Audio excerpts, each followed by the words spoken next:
Medida provisória 936, de 1º de abril de 2020, está sendo conhecido como a medida provisória dos salários, uma forma que o governo encontrou de ajudar o empresário nesse momento difícil para que não haja demissões em massa, certo? Então ele vai estar fazendo um pagamento de seguro-desemprego aos funcionários, de umas formas específicas. Vou explicar já como é que serão essas formas. Fiz algumas anotações aqui para que possa seguir um roteiro de explicação. Primeiramente, o governo investiu 51 bilhões e 200 milhões de reais no trabalhador, certo? Acredita-se que em torno de 24 milhões de trabalhadores serão alcançados por esse investimento, evitando assim 8 milhões de demissões. Então, foi um esforço bastante considerável e espero que isso tudo possa surtir grande efeito em nossa nação. Certo? Primeiramente, quais são as medidas dessa medida provisória 936? Fazer o pagamento desse benefício, reduzir a jornada de trabalho, é uma opção, ou então fazer a suspensão temporária do contrato de trabalho, é outra opção, ok? Primeiro, forma de pagamento será através de seguro-desemprego, sendo assim obedece a essas regras, então muito cuidado.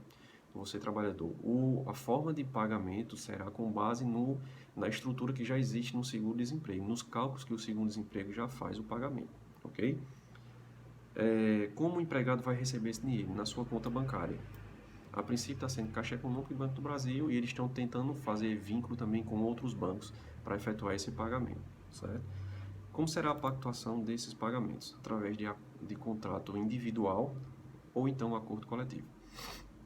Contrato individual é para aquele funcionário que recebe salário de até R$ 3.135, referente a 3 salários mínimos. Então, pode ser feito um contrato individual que o empregador ou o empregado vai assinar esse contrato e o empregador tem até 10 dias para informar o governo a pactuação desse contrato, certo? A partir da assinatura desse contrato, 30 dias após, começando agora em abril, é que o governo irá fazer o pagamento da parte que compete a ele, certo? A folha de março é a empresa, 100% a empresa, ainda não começa a vigorar. Só a partir do dia 1º de abril, quando foi editada a medida provisória e publicado, é que começa a vigorar a parte do governo nesse pagamento do seguro-desemprego.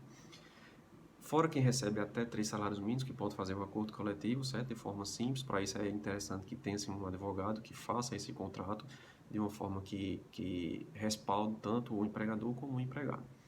Tem também quem possui diploma de nível superior e recebe o salário até R$ 12.202,12. Então, quem receber, melhor dizendo, a partir de quem tem o diploma superior, que é empregado, tem diploma superior, que exerce a sua profissão, que receba um salário a partir de R$ 12.202,12, também basta você fazer um contrato individual que já resolve essa questão da pactuação, ok? E o acordo coletivo, quando é? Quem recebe acima de 3 salários mínimos, ok? Então, quem recebe acima desse valor terá que ser feito um acordo coletivo e que não seja, não possua um diploma superior, certo? Exceto quando ele optar pela redução de jornada de 25%. Então, não precisa ser feito acordo coletivo. Pode ser feito um contrato individual também, tá bom? Quem poderá ser beneficiado? Todos os empregados, independente da faixa salarial, pode ser beneficiado por esse benefício da medida provisória. E também independente do regime de tributação da empresa que ele trabalha, seja Simples Nacional ou lucro presumido, ele vai ter direito. E quem não tem direito a esse benefício? Primeiro, ocupante de cargo público, certo? Não vai ter direito, seja federal, estadual, municipal, Distrito Federal, seja qual for, foi cargo público, não vai ter direito. Esteja recebendo benefício de prestação continuada, no caso de deficientes, certo? Ou então esteja recebendo pensão ou aposentadoria. Você também já está recebendo benefício, você já tem uma renda, então não precisa dessa ajuda do governo no momento. O empregado é obrigado a aceitar a proposta de redução salarial e de jornada pela medida provisória? Não, ele não é obrigado. Porém, também o empregador não é obrigado a continuar com ele, né? A situação financeiramente está difícil, então corre o risco muito grande dele ser demitido. Nos casos de funcionários que recebem um salário mínimo, o valor pago continuará sendo o mesmo? Sim. Quem recebe um salário mínimo, segundo o secretário do Ministério da Economia que deu entrevista, quem recebe o salário mínimo, o valor vai ser praticamente o mesmo que você vai receber. Não pode ser menor do que um salário mínimo.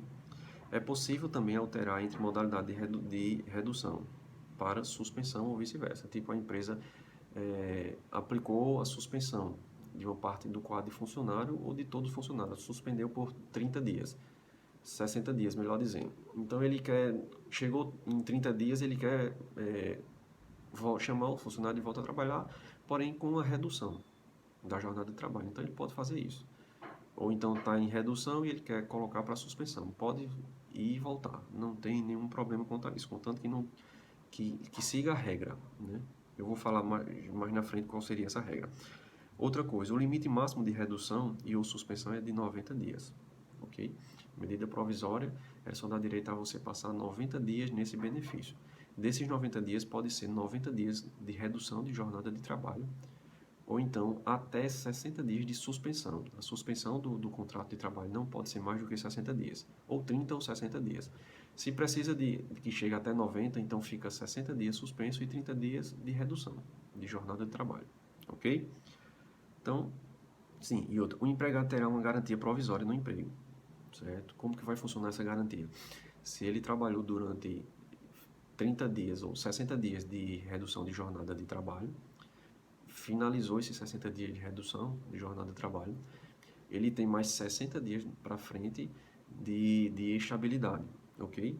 Que o governo fala como se fosse um período de segurança, que ele não pode ser demitido, certo? Então, se ele passou 90 dias de redução de jornada de trabalho, após isso ele vai ter mais 90 dias de estabilidade, sem poder ser demitido, certo? Vou falar um pouco da redução de jornada de trabalho, para ficar mais fácil o entendimento, e depois falo um pouco só da suspensão, para que o vídeo não fique tão longo. Primeiro, o prazo, como já falei, 90 dias. A redução de jornada de trabalho pode ser até 90 dias, 30, 60 ou 90 dias.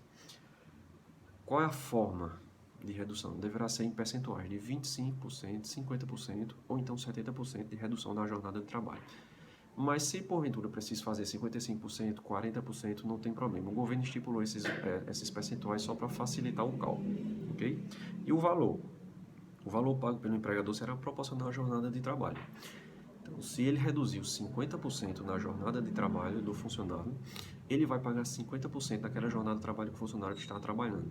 E os outros 50% do salário do funcionário, quem vai pagar é o governo através do seguro-desemprego.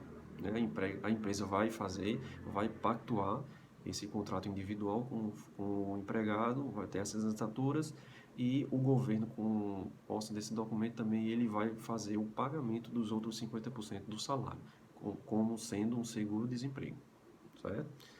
A legalização. O documento que faz essa compactuação, como já falei, é o contrato individual ou o acordo coletivo, certo? E o encerramento. A redução de jornada finalizará no prazo de 2 dias corridos, contados do encerramento do estado de calamidade pública. Então, quando é que vai encerrar esse benefício? Se encerrou o estado de calamidade pública, 2 dias corridos após, está encerrado esse acordo individual de redução de jornada de trabalho. Ou então, da data do estabelecimento do acordo individual ou coletivo. Se eu disse que seriam 60 dias, finalizou 60 dias, 2 dias depois está encerrado aquele contrato individual de jornada de trabalho, se foi optado pela redução de jornada de trabalho. E ele volta a trabalhar normalmente. Ou então da data de comunicação do empregador decidindo antecipar. Ele também pode fazer essa antecipação, certo? Fez por 60 dias, mas se com 30 dias ele já decidiu finalizar essa redução de jornada de trabalho. Ele chama o funcionário, faz a comunicação também, com 2 dias corridos depois, ele já pode voltar a trabalhar normalmente na sua jornada de trabalho, tá bom? Então, essas são algumas peculiaridades da redução de jornada de trabalho e da suspensão de jornada de trabalho. A empresa não recolherá FGTS nem INSS.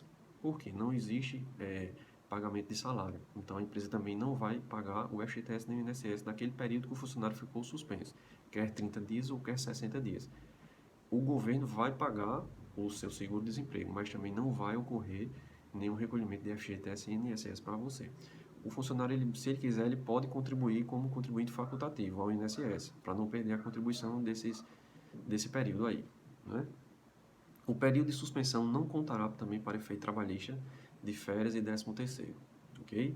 Então, se você tem aí 10 meses de trabalhados, faltaria mais 2 meses para você adquirir o direito de férias, e você vai passar esses 2 meses de contrato de trabalho suspenso ou redução de jornada de trabalho, melhor dizendo, só no caso da suspensão, né? Redução de jornada de trabalho, sim. Na suspensão, não.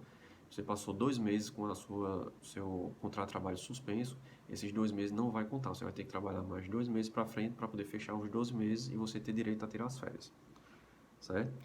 Se optar pela suspensão, o empregado não pode trabalhar home office, em hipótese alguma, nem fazer trabalho parcial, de forma alguma. Se está suspenso, é para estar suspenso.